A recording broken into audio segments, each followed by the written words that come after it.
Who could be ringing the church bell at this time? Maybe it ain't an ooh, Father. Maybe it's an it. And maybe it's tolling the bell. Oh, there's no such things as ghosts and monsters. Haven't I made that clear to you? Something tore the throats out of Charlie Rousseau's sheep, and that something didn't leave any tracks. Andy Trent here saw a weird glow moving across the marshes last night, and this morning he found 2 of his sheep dead. Their throats torn open. Maybe the same thing that killed Andy's sheep is tolling the bell. I was on my way just now to deliver a special letter at Penrose Manor when a strange light appeared on the road before me, then moved quickly across the marshes and faded into the mist. I turned the cart around and hurried back here. It's not real. First the light, and now the bell. There's a very sound and logical reason for the bell tolling at this time, and I'm going to find out what it is. You can drive me to the church pots. The letter can wait. No hurry. Nothing will harm you if you're with the priest. Is that true, Father? Ah, what you need is more faith and less imagination. Come along.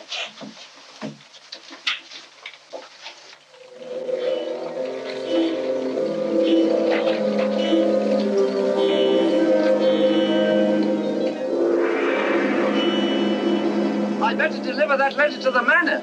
I'm sure it's important.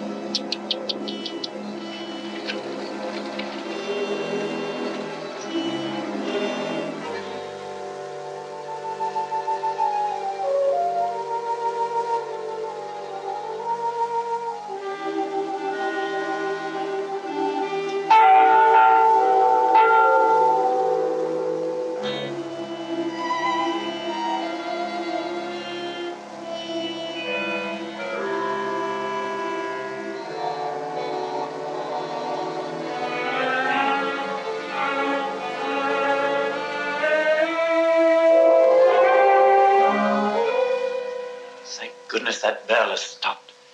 Odd. It's tolling at this time of night. I don't like it. What with this phantom roaming the marshes? I saw it again tonight. Who would that be?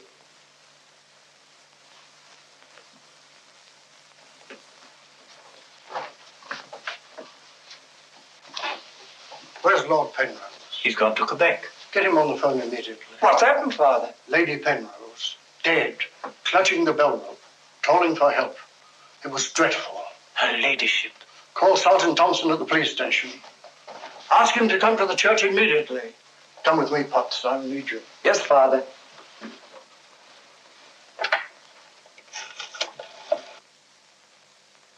Operator, put me through to Quebec. Lord William Penrose. Yes, he's addressing a meeting of the Royal Canadian Occult Society at a Quebec hotel. It's urgent, sir. Page? Yes, sir? Mark Penrose. Lamont Rouge is on the telephone. It's urgent. It's in the golf room. Yes, sir.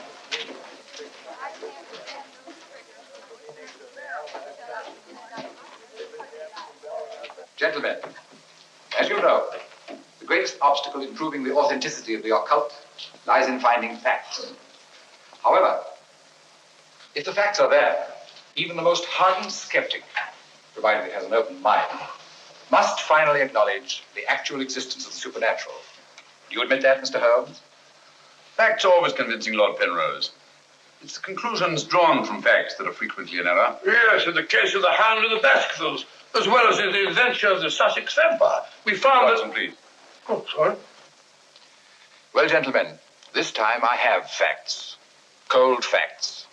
Many years ago, 100 to be exact, an apparition appeared at night in the village now called La Mort Rouge. The following morning, 3 people were found dead, their throats torn out, hence the town's rather grim name. Interesting, yes. But facts? No. I hardly think the tales of superstitious peasants can be considered... I haven't finished, Mr. Holmes. La Mort Rouge has again been the scene of these strange and unexplainable occurrences. Unexplainable, that is, from your point of view. Several of our most responsible citizens have actually seen the strange apparition on the marshes at night. And next morning, sheep were discovered with their throats torn out and no traces of the killer anywhere to be found. Oh, you read about it in the papers. No, as a matter of fact, I haven't. It was merely a deduction. A rather obvious one, I'm afraid. Deductions are a weakness of mine, as Dr. Watson can tell you. Would you believe it? Holmes can... Well, those are facts, Mr. Holmes. Ignore them if you can. But it's very urgent, sir. Okay, well, go ahead. Thank you. I never ignore facts, Lord Penrose. And I have no doubt that the incident of the sheep with their throats torn out is unquestionably a fact. However, the interpretation of this fact as being final proof of the existence of the supernatural is merely supposition. Therefore cannot be accepted without further data. Your opinions, Mr. Holmes, are undoubtedly the result of your inability to cope with something beyond the realm of your comprehension. So, man, I'm sorry, John, but this ridiculous skepticism... Yes, what is it, my boy? La Mort Rouge on the telephone, sir. Very urgent, my lord. Excuse me, gentlemen. I'm afraid, Lord What's quite understandable, Sir John. Lord Penrose is deeply entrenched in his beliefs. That's his privilege. Oh, hang it all, Holmes, the fellow was positively rude. Well, shall we see a little overwrought, Watson? I'm leaving immediately.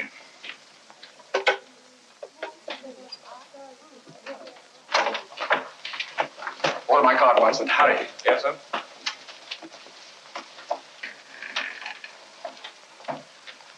Gentlemen, my wife has just been found dead. Her throat torn out. In exactly the same manner as the sheep. This is terrible.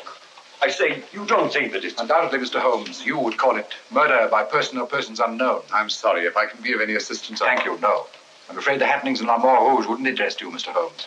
Under the circumstances, I think we should adjourn. Yes, indeed, Sir John. Holmes, what a terrible thing.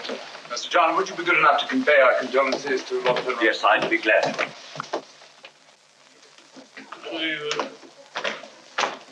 Can't we get something to eat before we leave? You don't often get food like you do here. Don't you ever think of anything else besides your stomach? No, not often. I gotta get a paper. Morning. Good morning, sir. I imagine you'll be glad to get back to London, Mr. Holmes. Yes, indeed. Oh, by the way, there's a letter for you, sir. Thank you. Oh, here's something about Lady Penrose. She was found in the church with her throat horribly cut. Evidently dragged herself from the marshes nearby and tried to summon help with a bell rope. What's it? What is it, Holmes? Listen to this, Watson. Huh? My dear Mr. Holmes, I've every reason to believe my life is in danger. Yet, if you were to ask me how I know, I couldn't give you a logical answer. There is nothing tangible, yet like a terrible premonition, it is all so frightfully real. I heard of your being in Quebec, and I'm turning to you, a stranger, and asking your help in the frantic hope that you'll not fail me. Oh, who's it from? It's signed Lillian Penrose. Lady Penrose? A letter from the dead woman? Oh, what's it mean, Holmes? I should say that Lady Penrose lived in fear of her life. Some secret hidden in her past, in all probability. Oh, perhaps it isn't as simple as that. What if Penrose is right? I'm glad we're going back to London. Things like that can't happen in Baker Street. More's the pity, Watson. Huh? Do you know a village by the name of La Mort Rouge? Yes, sir. It's about 12 miles from here, up towards the falls. Thank you. Great Scott, Holmes. You mean you're going to take on the case? Quite. Telephone the airport and cancel our reservations, will you? Certainly, sir. Consider, Watson, the irony, the tragic irony. We've accepted a commission from the victim to find her murderer. For the first time, we've been retained by a corpse.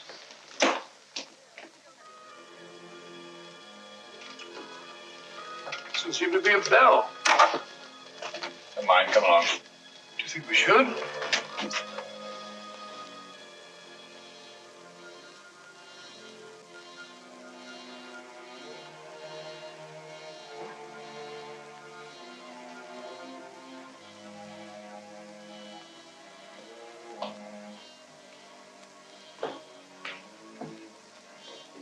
What a cold, cheerless-looking room.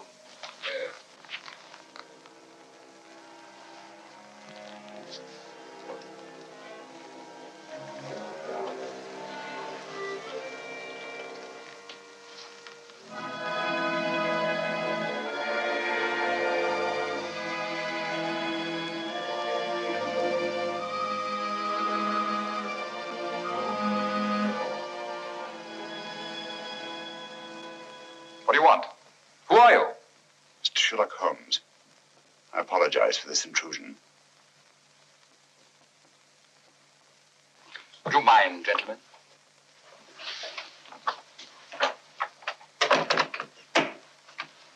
Holmes, is it your custom to burst into people's houses without ringing the bell? We couldn't find the bell, sir. If you've come here to use the death of my wife to prove your theories, I must ask you to leave. Penrose, I received this letter from Lady Penrose this morning.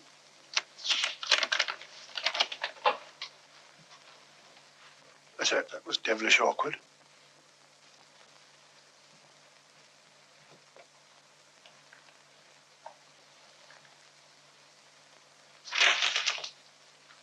I'm afraid you're a little late, Mr. Holmes. My wife's dead. And I've come here to find her murderer. You might have saved yourself the trouble. I'm convinced that the solution of this horrible deed lies in an understanding of psychic phenomena.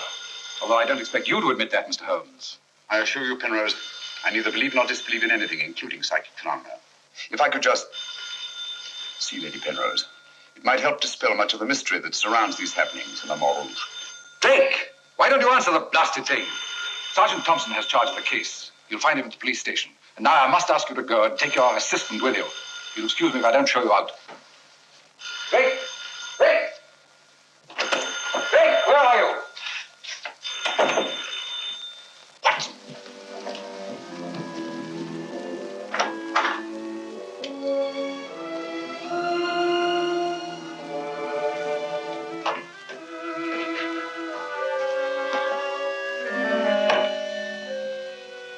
Holmes, I've seen it before. Right, Watson, you have.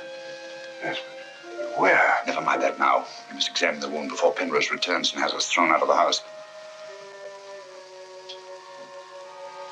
Clumsy job. Just missed the jugular vein. Must have bled to death. And have bled for several hours, eh? Possibly more. Long enough for Penrose to leave Le Montrouge and reach Quebec in time for the meeting? Holmes, you don't suspect I Penrose? suspect nobody, Watson. I was just asking a question. I beg your pardon, gentlemen. There is another who desired the death of her ladyship. I saw it last night in the fields, moving in and out of the shadows. You're the butler, aren't you? I was the butler. I've given notice.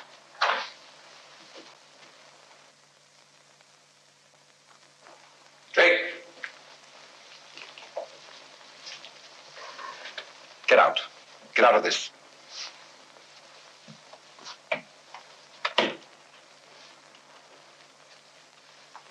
I trust you found what you were looking for.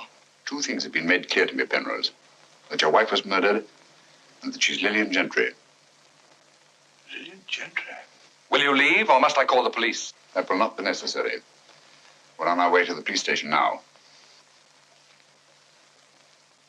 The wounds found on Lady Penrose's throat are identical with those found on the throats of the dead sheep. Now, I'm not a superstitious man, Mr. Holmes, but I don't know of any weapon capable of inflicting such wounds, except an animal's claw. Of course, it could be done by a five-pronged garden weeder. Not that garden weeder, Mr. Holmes, that's mine. I use it to weed the garden at the back of the jail. I'm inclined to agree with the Sergeant, Holmes. A weapon such as that would have severed the jugular vein, and death would have followed immediately. Lady Penrose lived long enough to drag herself to the church and toll the bell in a frantic effort to call for help. Yes, I know all about that. But there must be some logical motive instead of all these goblins and monsters. Sergeant, have you ever heard of Lillian Gentry? No, I can't say that I have, Mr. Holmes. She was a famous actress who came to America some time ago. She appeared for many years in the United States and Canada. Then suddenly she disappeared. Her disappearance was never explained, and she was soon forgotten. But what's the connection between Lillian Gentry's disappearance and the death of Lady Penrose? Lillian Gentry and Lady Penrose are one and the same person. The same person? Precisely. One more question, Sergeant. Do your files show anyone with a prison record living in La Montrouge? No, Mr. Holmes. The only person having any connection with a prison is Emile Journet. He came here 2 years ago with his daughter and bought the hotel. He was a guard at Talon Prison. Thank you, Sergeant. I hear there are a lot of prairie chicken in these parts. I'd like to have a bag of them someday. I think that can be arranged, though. Yes, we can stop over to the farmyard and you can shoot all the chickens you want. That's all very funny, Holmes. Here you are, old fellow. We're going to engage rooms at Monsieur Journet's hotel. Landlord! I say landlord! Place seems deserted. Won't be for long if you bill her like that. Landlord! Oh, sorry, Holmes. Got to try and make summer. Yes, monsieur. My dear, have you got a room for us? Yes, monsieur. Good. Sign here, please. I'll sign for us both. Well, thank you. You seem very young to be in charge here. Yes, monsieur. You are Mademoiselle Journay? Marie's your name, monsieur. My dear, you've been crying. Why? Papa's going away. Oh, come now. Is that such a tragedy? Did you cry as your papa were going away, Watson? I don't believe so. This way, monsieur. Bring your bags. Yes, of course. Wouldn't I be unhappy if my father would see my father here? Father died about 20 years ago in Cheltenham.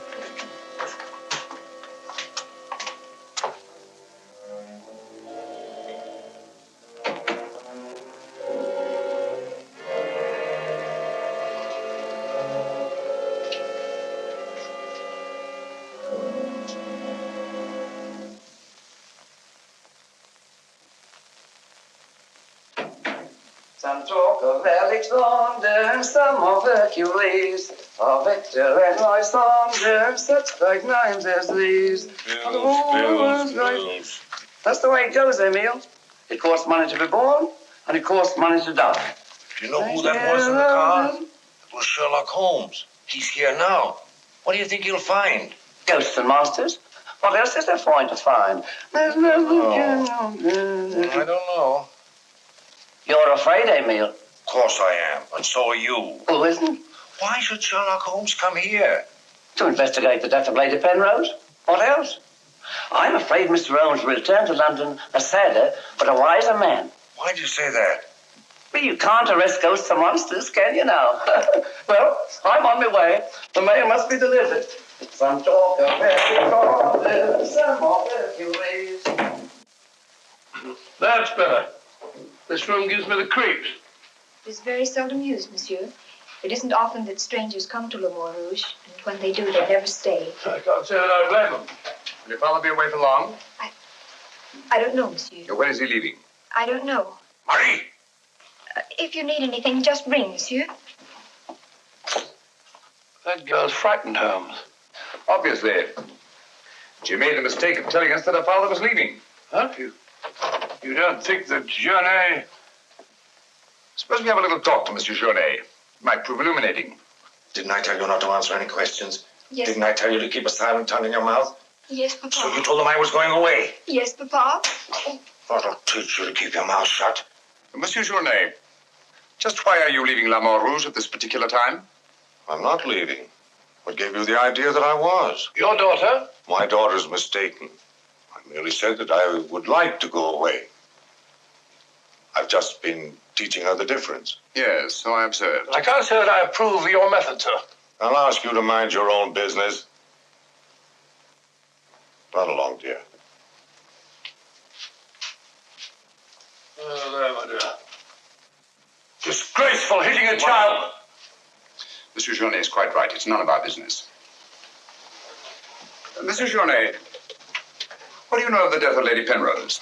Only what everyone in the village knows, that she was killed by the monster. You seen this monster? No, but who else could have done this terrible thing? Sheep have been killed, their throats torn out. You were a jailer at town prison, weren't you? Oh, yes, monsieur. Why did you decide to come to La Mort Rouge? Well, I always wanted to own a hotel, and I heard this one was for sale, so I bought it. That was 2 years ago. Yes. I believe it was about the time the monster made his reappearance, wasn't it? Do you suspect me of being a monster, Mr. Holmes? No. I was just remarking a coincidence. I thought you didn't believe in those things, Holmes. Quite right, Watson, I don't. At least, not in the supernatural variety. Not the werewolf who bites into his victim's throat with his teeth. But, a monster who uses for his weapon of death a 5-pronged garden weeder. Yes, that's a little more in my line. I don't know what you mean. I mean that this monster's been recreated and used as a screen behind which to commit a horrible crime. Whoever did it felt certain that no suspicion could possibly fall on him. But my unexpected arrival upset his plans. Very possibly he became frightened, decided to run away. You're right, monsieur. I was running away. But not for the reason you think, but in fear of my life. And who would want to kill you? I don't know. It's like some terrible premonition. But it's so real. The very word it's in Lady Penrose's letter. Yes. That still doesn't explain this garden weeder. I swear to you, I know nothing about its being here. Haven't we better send for that fellow, Sergeant Thompson? No, Watson, that won't be necessary. Monsieur Journet knows as well as we do that you can't run away from yourself. Oh, would you be so good as to return this to Sergeant Thompson, monsieur? I took it away quite by accident.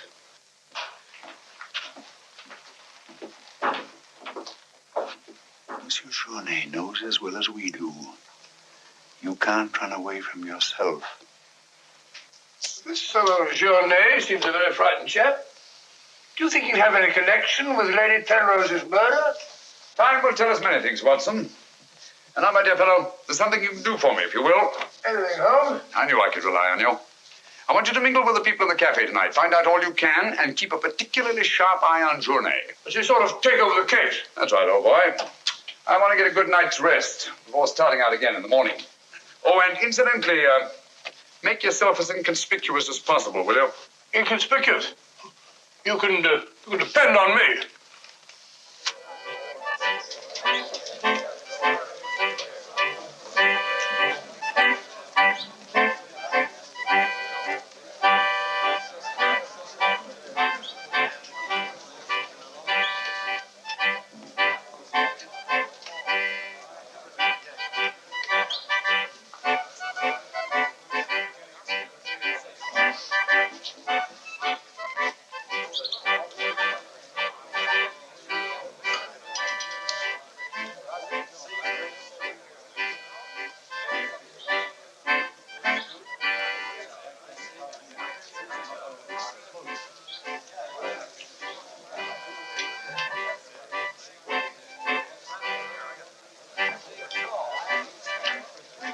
Thank you, my dear. I'm glad to see that the tears are all gone. Are you feeling better? Thanks to you and Mr. Holmes, Papa's not going away. Not going away? Oh, good.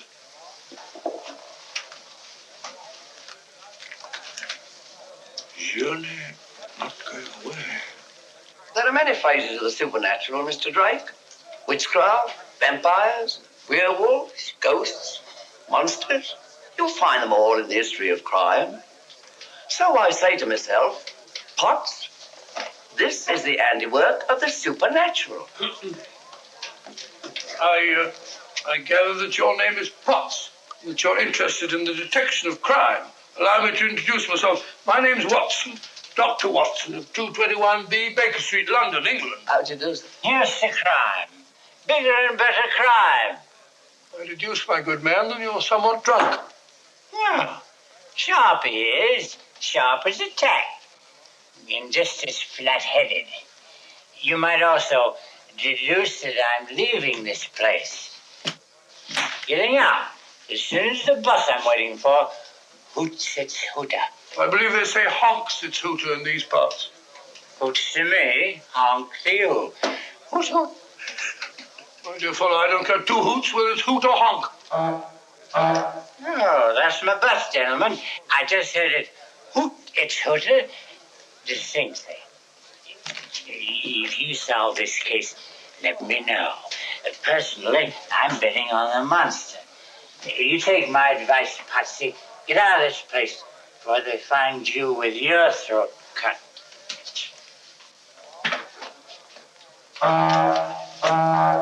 Hoots! It's hooter.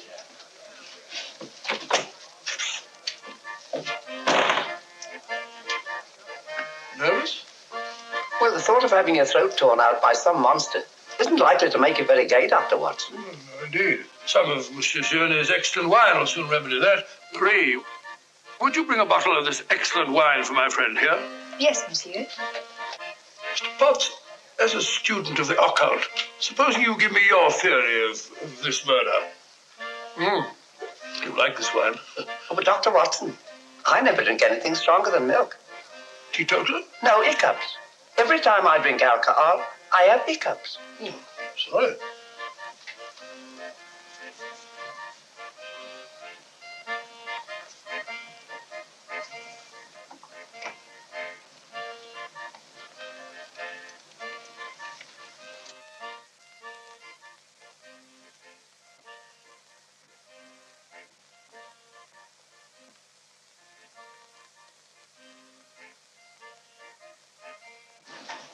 Mr. Holmes.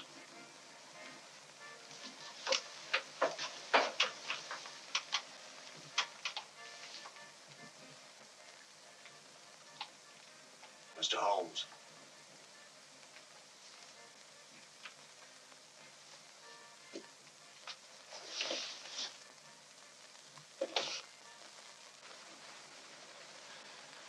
This circle is where the murder actually occurred. Yes, Mr. Holmes. There's a footpath just beyond the church which leads across the marshes. Follow it for half a mile and you'll be there. Thank you, Sergeant. I'm sure I'll find it. Mr. Holmes, I wish you'd let me go with you. It's dangerous on the marshes at night.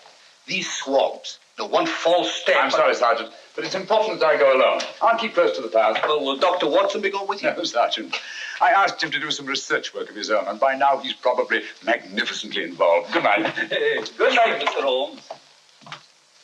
But according to your theory, Dr. Watson, everyone in the village is under suspicion. Pardon me. It's quite all right. Oh, thank you. Murder is a very interesting study, gentlemen. I well recall a short story by that brilliant author, G.K. Chesterton, in which the murder is committed by a postman. I refer, of course, to The Invisible Man, a brilliant bit of deduction on the part of Father Brown. I'm a postman. This is precisely why I mentioned it, to illustrate the absurdity of assuming because one man in a postman's uniform is a murderer, any other man in the same uniform should be suspected. Thanks. Had me worried for a minute. Oh, filthy, flabbed it up. A child can see that this ridiculous monster has got you all afraid of your own shadow. I saw Lady Penrose. I wouldn't like it to happen to me. I'll be getting on. I'm going with you. Good night, Doctor. Good night. It's quite all right.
Well, what's so strange about a church bell ringing?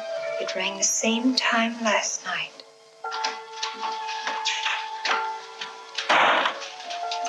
Excuse me, Dr. Watson. Can you tell me if Mr. Holmes is armed? Armed, my dear fellow? Why should he be? He's gone to bed. You're wrong, Doctor. He was out in the marshes alone. I tried to go with him, but he refused. But great Scott, if he runs into this monster and he's by himself, he'll get killed.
Watson, where are you? I'm in the bog.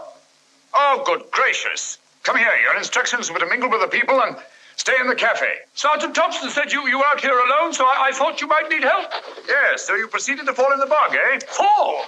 I was pushed into the blasted thing. Pushed by the most ghastly apparition.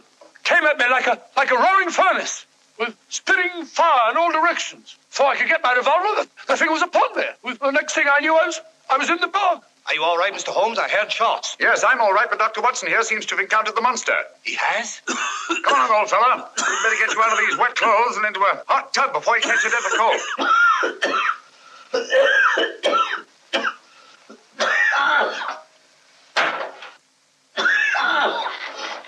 Yeah, you've had enough of that.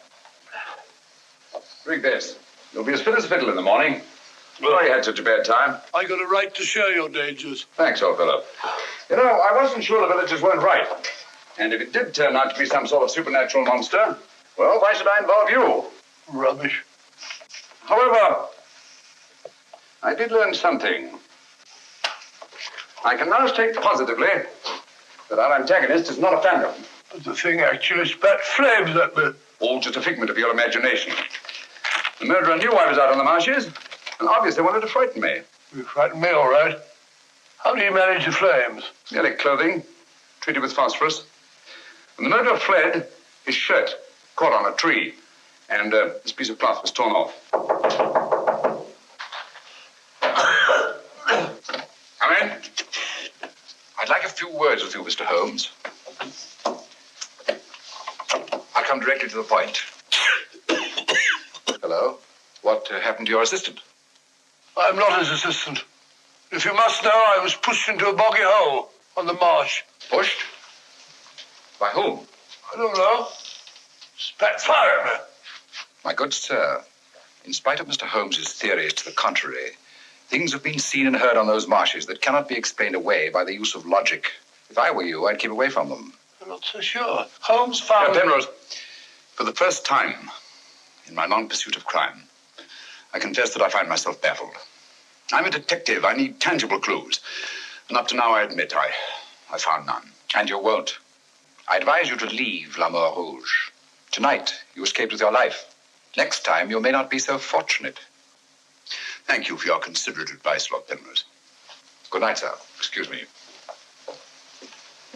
Oh, good night. I don't like this fellow, Holmes. Why do you think he came here? He wanted to find out if we discovered anything. He seemed very pleased when I told him we hadn't. Now, Watson, there are one or two questions I want to ask Sergeant Thompson. You stay here. I have a vitally important job for you. Anything, Holmes? What do you want me to do? Go to bed. Yes, it's cotton fabric. Here, take a look. That discoloration, the purple ink must have been spelt on it. Possibly. I should say this cloth was red with blue lines. Probably large checks. As it seems to have been laundered a good many times. The blue lines are almost completely erased. Yes, you can scarcely see them. Good fabric, well woven, with a solid base. Hello, Bill. Hello, Sergeant. Your phone call must have been important. You bring me over this time of the night. It was. This is Mr. Sherlock Holmes. He wants to ask you a few questions. This is Mr. Taylor, the storekeeper, Mr. Holmes. Oh, good evening, Mr. Taylor. Good evening, sir. Have you any shirts of this design? The squares are red and the lines blue. Yes, I have. Can you remember to whom you sold them? I can. I keep them in stock specially for Judge Brisson. He won't have anything else. Judge Brisson, who's he? A retired magistrate.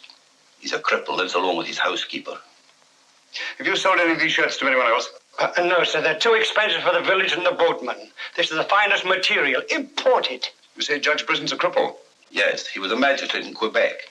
Had a stroke about 2 years ago. That's why he retired and came here to live in La Mort Rouge. Just about the time that Monsieur Journey arrived here. Now that you mention it, it was just about then.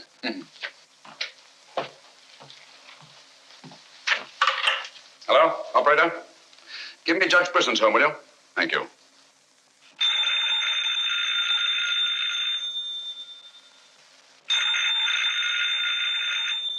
Nora.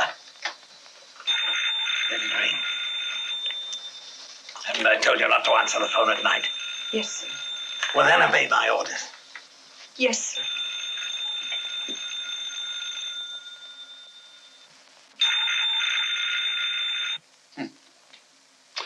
No answer. Where do you live? On the Marsh Road. But I don't advise you to go there after dark, Mr. Holmes. The place is a fortress and guarded by a savage dog. I think Dr. Watson and I will have to pay Judge Brisson a visit in the morning. Good night, gentlemen. Good night, Mr. Holmes.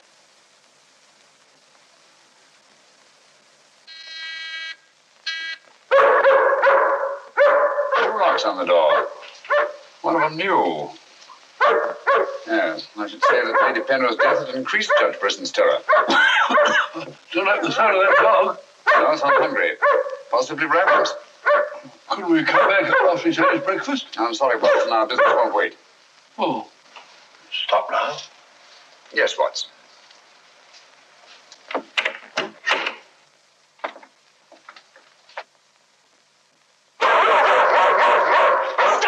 Friday. Good Friday. Good morning. Good Winnie. Who is it? Sherlock Holmes and Dr. Watson. I telephoned Judge Brisson we were coming. You can't come in. He's given orders no one is to be admitted. You wouldn't want Judge Brisson's death on your hands, would you? No, sir. And you'd better let us in. I'll probably lose my job for this. Not after we've talked to Judge Brisson. My good woman, you keep an eye on that dog. Oh, don't worry, Watson. You know as well as I do. The dog won't touch you if you're with its master or mistress. Well, you know it and I know it. We're quite sure the dog knows it. Good dog. Happy dog. Nice, Winnie. Good Winnie.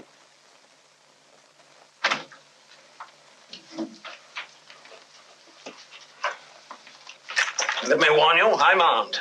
And I'm an expert shot.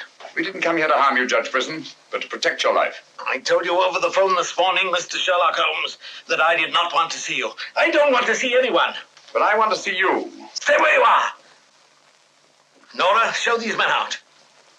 Judge Brisson, if you'll answer a few questions, I may be able to save your life. I have the fullest confidence in my own defenses, and I will not trade them for any theories of Mr. Sherlock Holmes, however plausible you make them sound. Now get out, will you? I'm sorry. Under the circumstances, I'm helpless to prevent your death. Almost certainly by violence. Come along, Watson.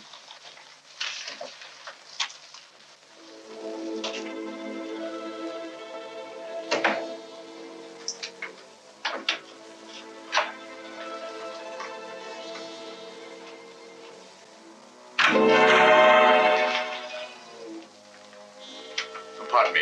May I trouble you with that envelope? I must have dropped it.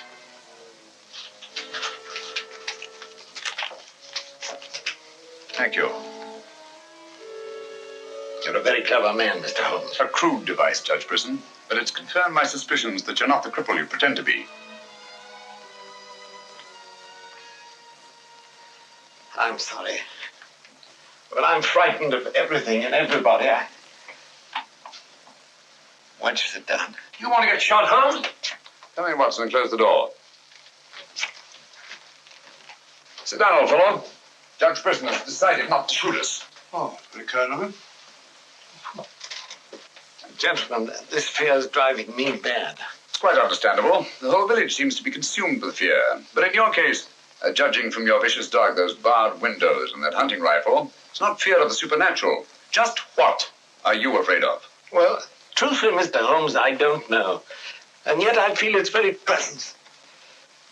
At times, I feel I can almost reach out and touch it. When I first came to La Rouge, I had a slight attack. It affected my legs, but, well, I've recovered. And you've continued the deception, using the wheelchair as an excuse for not going about the village. Well, you see, people would be more inclined to accept my hermit-like existence. Yes, naturally. Tell me, Judge Brisson, had you ever heard of Monsieur Journet before you arrived at La Rouge? No, I hadn't. How many of these shirts has your housekeeper purchased for you? Oh, 4 or 5. I'm not positive. You still have them? Well, 1 or 2 became badly worn, and I told my housekeeper to give them to a man who was doing some work for me at that time. Can you describe him? No, I'm afraid I can't. That was about a year ago, you see, and, well, I didn't pay much attention to him. He worked in the garden. Could your housekeeper remember him? No, that was a different housekeeper then. She went to the United States. Try to remember, Judge Brisson. Your life may depend on it. I do remember one thing. He had a very slight limp. I used to watch him from that window as he walked across the lawn. Splendid. Continue your vigilance, Judge. And under no circumstances allow anyone to enter the house, even someone you may know well. What's that mean, Holmes? It may mean nothing, Watson, and it may mean everything. I'm quite sure that Sergeant Thompson will have observed a man with a limp in a village the size of La Rouge.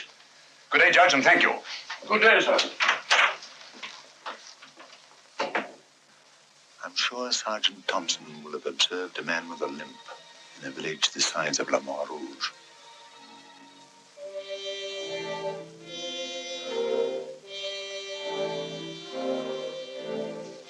This is what's left of the Delaport Hotel, Mr. Holmes. Dana sleeps here when he's in La Rouge. Spooky old place. The villagers call it the ghost house. It's been deserted for years.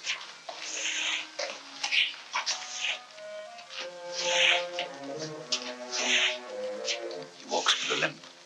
A left foot, I think. To the trained ear, Sergeant, footsteps have a characteristic rhythm as identifiable as fingerprints.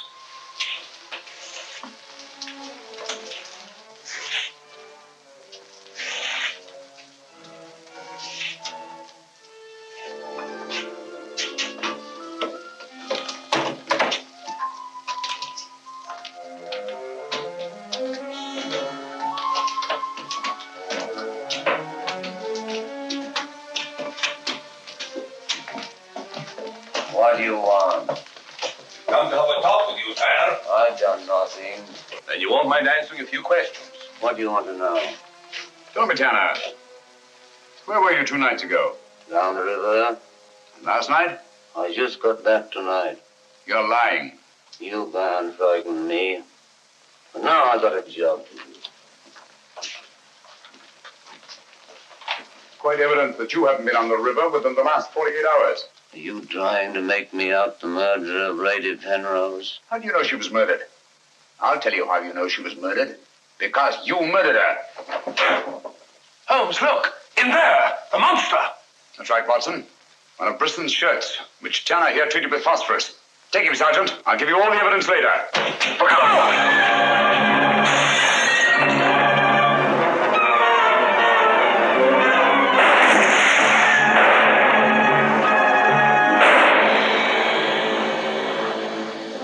You going, Sergeant? I'm sure of it. Come on.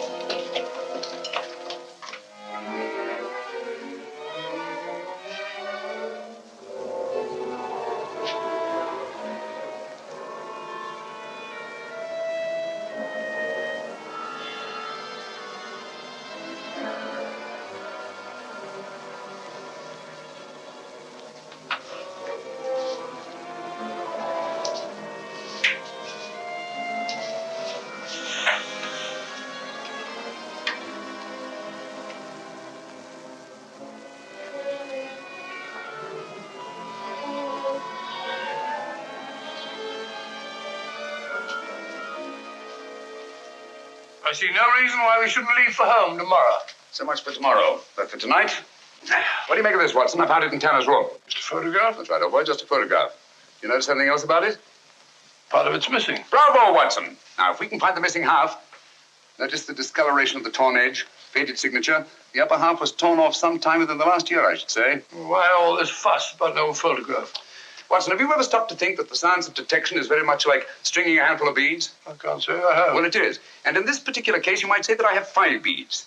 Journée, Brisson, Tanner, Lord and Lady Penrose. So far, I haven't had any thread to string them together. This, gentlemen, is our thread. And I think I shall start with Lady Penrose. But Lady Penrose is dead. The dead can tell us many things, Sergeant. You and Dr. Watson remain here at the hotel. I'll meet you later. I'm sure you got Tanner, Sergeant. But Mr. Holmes is never satisfied with a dead criminal. He has to sit in on the post-mortem. Come along. Let's go downstairs and celebrate the death of the monster. That's a good idea, Doctor.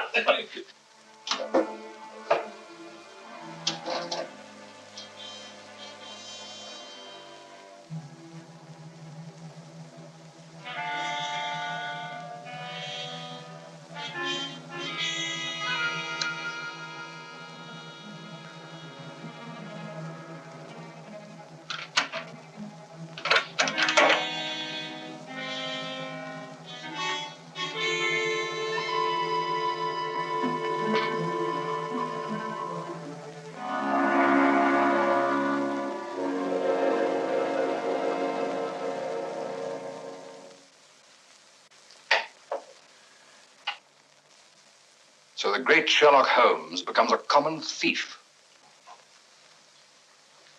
You realize, of course, that I might have shot you. I knew that you'd refuse to see me, so naturally I had to take that chance. Tell me, who is Alistair Ramson? What has he to do with your being here? Perhaps this will explain. Found the lower half in a room occupied by a boatman named Tanner. The upper half was in Lady Penrose's safety box. Alistair Ramson murdered a fellow actor in my wife's company. He was sentenced to life imprisonment. The whole thing was a great shock to her. So she retired from the stage and you married her shortly after? Yes. Where and when was this murder committed? In Quebec, 5 years ago. Ramson was shot 3 years later trying to escape from Talon prison. His body disappeared in the St. Lawrence. Was it ever recovered? I don't believe so. Penrose, Alistair Ramson and Tanner are one and the same person. What? It was he who sent the upper half of that photograph to your wife as a warning. What could my wife have in common with a murderer? Yet he killed her. He killed her? Yes. The monster was none other than Tanner himself. We found a shirt impregnated with phosphorus in his room. Tonight, when we faced him with the evidence of his crime, he bolted and jumped out of the window into the river. Sergeant Thompson fired a couple of shots at him. He's dead? In a way, yes. I don't understand. Tanner is dead only because he was discovered, and had therefore outlived his usefulness to his creator. But I'm afraid that Alistair Ramson, the actor, who created and played the part of Tanner, is very much alive. But surely, now that you know who the murderer is, the police... It's not quite as simple as that. During the time he's lived here, Ramson has undoubtedly established another character for himself, perhaps several others, who are by now familiar to the people of the town of Le Mans Rouge and quite above suspicion. He could be almost anyone in the village. He may even have been your butler, Drake. This is fantastic. Yes. Yet Lady Penrose's death is only the beginning. There's no saying where this madman will strike next. Tell me, is there anyone else in Le Mans Rouge who may have been connected in any way with the case of Alistair Ramson? Judge Brisson was the magistrate who tried and sentenced him.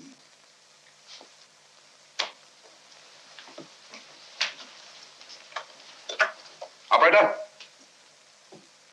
Operator, give me Judge Brisson's home. It's urgent.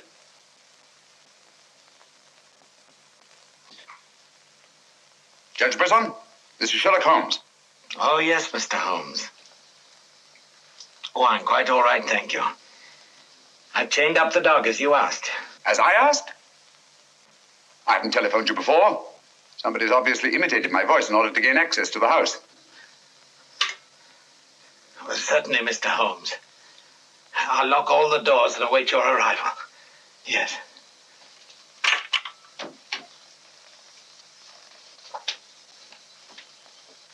Nora! Nora!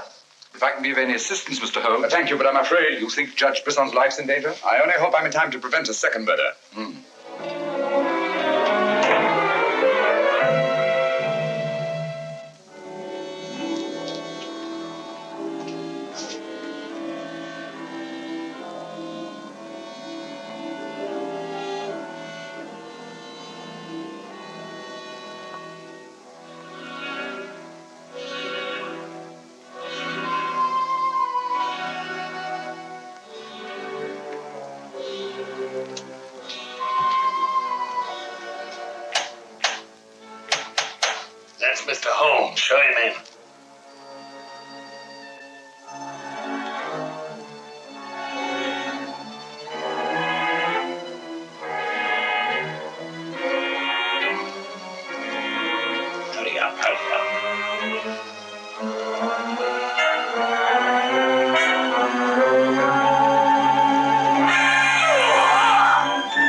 You know who it was? I don't know. I don't know.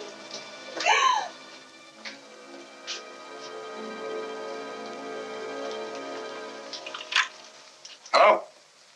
Operator, Monsieur Journet's cafe. I want to speak to Sergeant Thompson. It's urgent.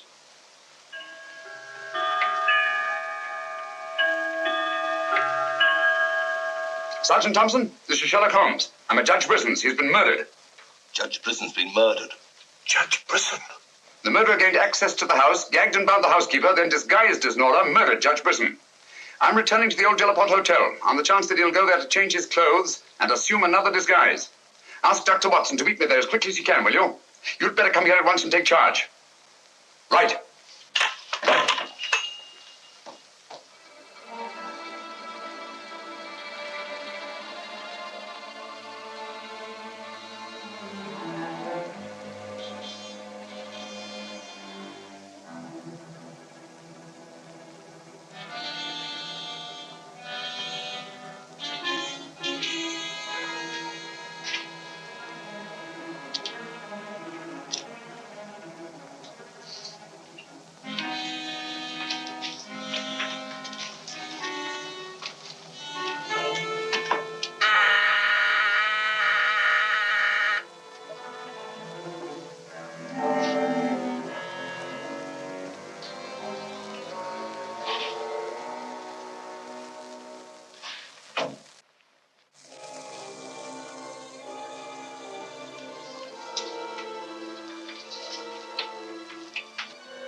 Throw your revolver on the floor in front of you and raise your hand, Sherlock Holmes.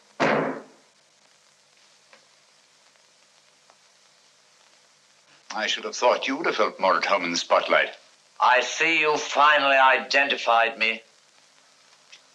Jack Tanner and Nora the housekeeper were brilliant.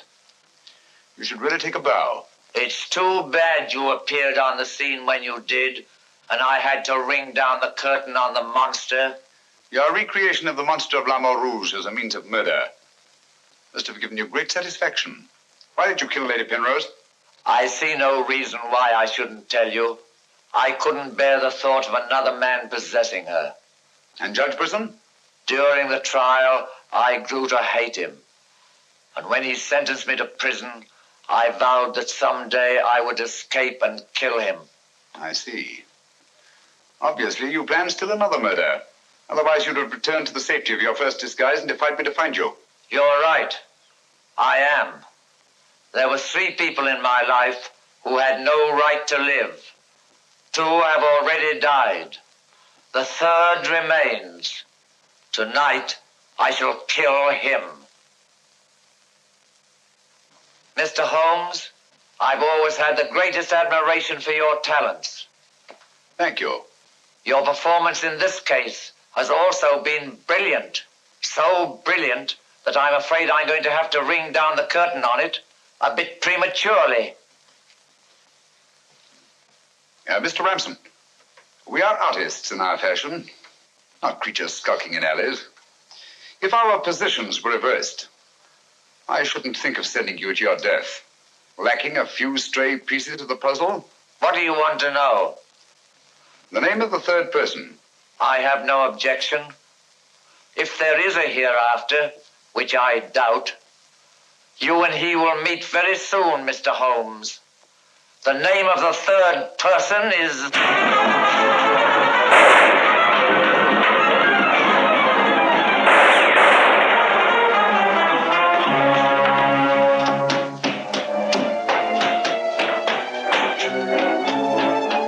Coming, Holmes! Look out, Watson!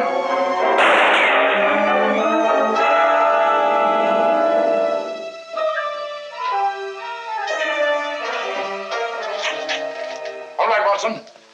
Where is he, Holmes? Gone. Thank heavens you're safe. Thank heaven you came and you did. this, Watson. Got it.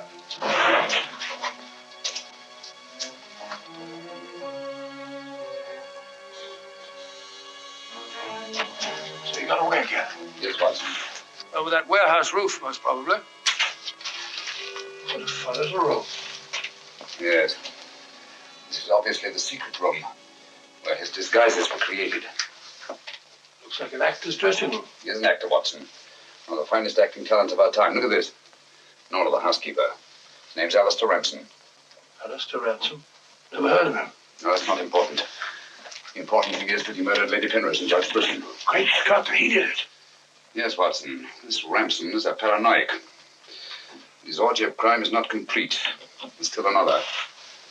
I was just about to learn his name when you so conveniently fell down the stairs. Sorry, old chap. Needn't be, old boy. You saved my life. Look at this, Watson. Tanner. Tanner? Where do you think he'll strike next? Obviously, Journey is to be his third victim. Journey? Yes, Watson. As in the cases of Lady Penrose and Judge Brisson, Journey also felt his presence. But in each case, it was vague and unexplainable. Oh, what connection can he have with Judge Brisson or Lady Penrose? Journey was a guard at Talon Prison, where Alistair Ransom was confined. He's the third person against whom the murderer holds a grievance. Now he's disappeared. Journey disappeared? And so Marie told us in the cafe? Watson, Journey's disappearance can mean only one thing. He's in hiding. Our job is to find him before Ransom does. Journey is the only man who can lead us to the murderer. We'd better have a talk with little Marie.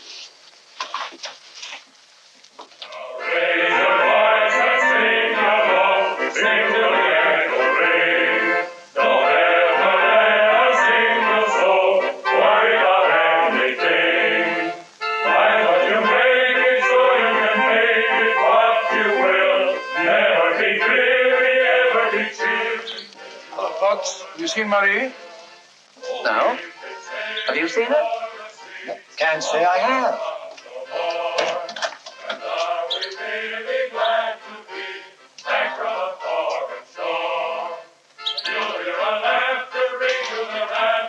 Marie? Watson.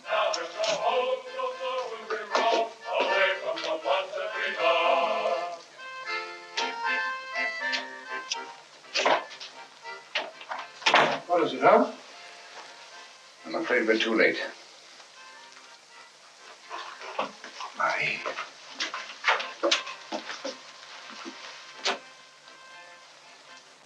Don't touch anything, Watson. Murdered in exactly the same way as Judge Brisson and Lady Penrose. Poor innocent little child. I should have prevented this. Nonsense, my dear chap. You did everything possible. How on earth could you have prevented it? The child's death is a tragedy, of course. I see exactly what happened.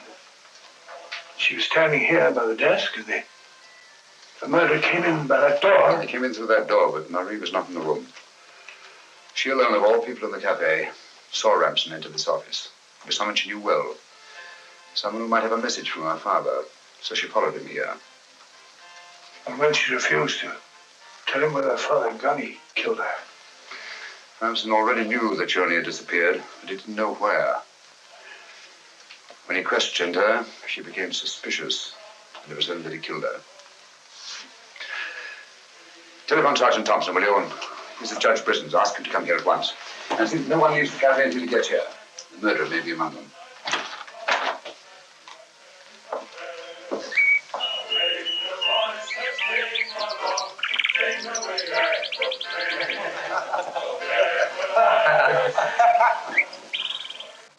What could have happened to Holmes?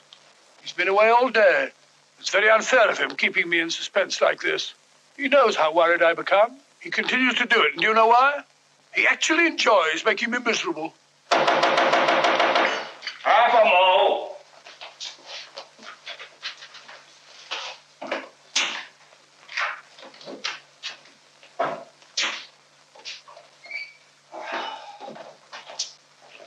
No good, Watson. It won't work.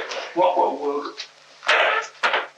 I've been to every place where Journey could possibly be in hiding. What's that you've been all day? Yes, Watson, I must admit that I'm completely baffled. We've got to find Journey before it's too late. But how? I've been everywhere within a radius of 5 miles of this village. I've even been to the church. in the hope that he'd disguise himself and attend mass. He may have gone to Quebec. Every road's covered. He hasn't left this vicinity, of that I'm certain. All right, I'll answer it. Hello? Hello?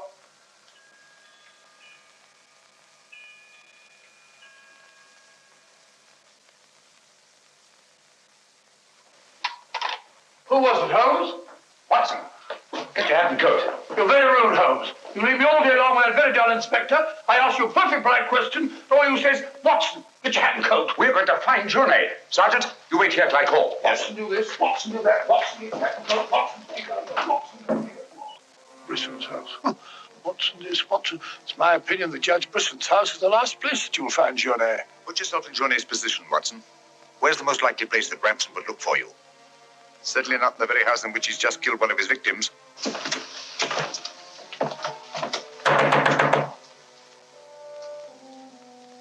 Journey! Journey! It's Sherlock Holmes and Dr. Watson. We are here to help you. I don't like the look of it, Holmes.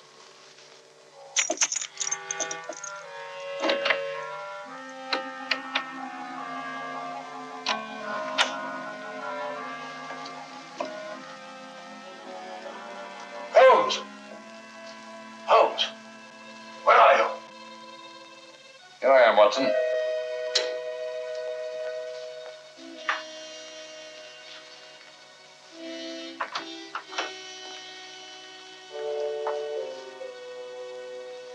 Johnny! What do you want? We've come to help you. How did you know I was here? When you called your hotel just now, I answered the telephone. The chimes of Brisson's clock here merely confirmed what I already knew. You must return with me to the cafe at once. I'm not leaving this house. The murderer's waiting out there in the marshes to kill me the moment I leave here. Naturally, but first you must have the opportunity. If you return to the cafe, he'll have that opportunity. It's the only way we have to apprehend the murderer. What if I refuse? Journey, what I have to say to you is not going to be easy. Marie... What? Murdered. Now you know why you must return. This fiend must be brought to justice. Justice? This monster kills my poor innocent child, and you talk of bringing him to justice. Will that compensate me for the death of Marie? If it's the last thing I do, I'll kill him with my own hands. You can't take the law into your own hands. Once you return to the hotel, he'll make an attempt on your life. Then we'll get him. How will we know who he is? We already know. It's his disguise that we haven't penetrated. Who is he? Alistair Ramson. Recognize the name? He attempted to escape from Talon Prison when I was a guard there. Journey, if you don't want to remain in hiding for the rest of your life, you must return to the hotel and help me to put an end to this monster for all time. Come. Let's go. Good. Put an end to him. How are you going to do that, Holmes? I'll tell you both about it on the way to the hotel. So you're really leaving, Doctor? Yes, Sergeant. Gentlemen, Mr. Sherlock Holmes and I are leaving immediately for London. It's extremely regrettable that the murderer has escaped us, but all our cases cannot be crowned with success. I'm extremely sorry, gentlemen. Have you no idea where this fiend has gone? Mr. Holmes is of the opinion that he's escaped across the border to the United States.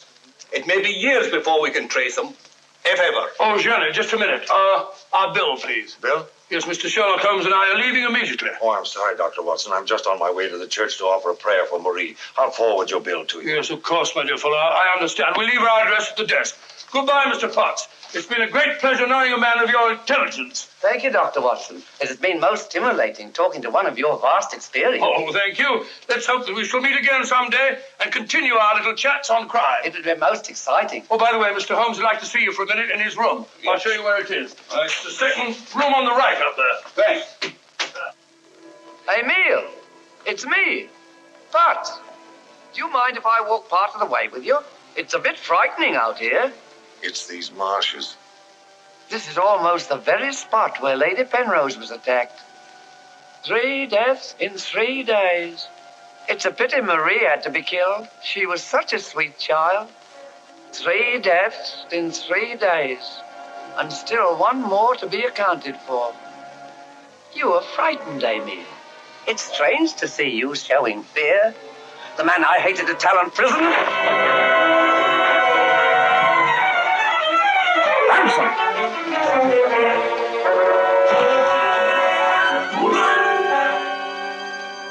Sherlock Holmes. Yes, Mr. Ramson. So you see the final curtain has not fallen after all. I thought you were on your way to London. Naturally, that's what I wanted you to think. That's why Dr. Watson announced our departure in the cafe. Journey's leaving was purely bait to bring you into the open. I merely replaced Journey once he was outside on the street. May I say, Mr. Ramson, that your disguise as a postman was a masterpiece of ingenuity. Your very choice of the role put you above suspicion. It was quite easy. I simply disposed of the real Mr. Potts after he had passed his civil service examination and had been assigned to La Moor Rouge. You realize, of course, that you'll never hand me over to the police alive. It's not my function to be your executioner. My duty is to hand you over to the authorities, which I fully intend to do. You're an optimist, Mr. Holmes. Oh, not necessarily. We're surrounded by police awaiting my signal.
I've killed him.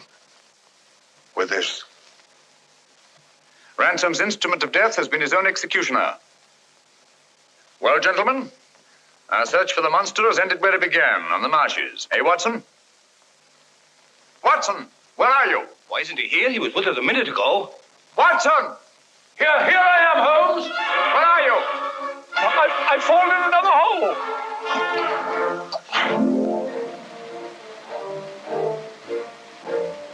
I should like to have seen a bit more of Canada before we sailed, Holmes. So should I, Watson. Canada. Linchpin of the English-speaking world, whose relations of friendly intimacy with the United States on the one hand, and their unswerving fidelity to the British Commonwealth and the motherland on the other. Canada. The link that joins together these great branches of the human family. Churchill say that? Yes, Watson, Churchill.